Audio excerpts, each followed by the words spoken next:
Yan ang ating ulam. Tawag dito. Daing na bangus. Yan. Pritong daing na bangus.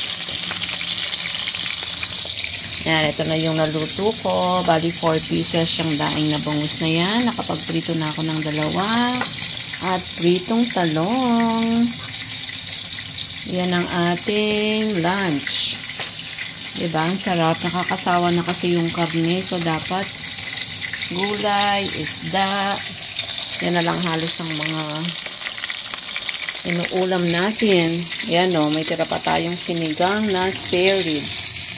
Iinitin na lang yan para may sabaw. At meron tayo. Tapos ano bang masarap na sausawan dyan? Ano ba usually ginagamit ng sausawan sa daing na bangus at pritong talong?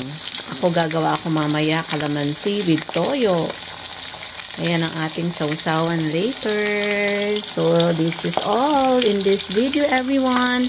I just want to share with you our simple lunch for today. Pritong daing na bangus and talong.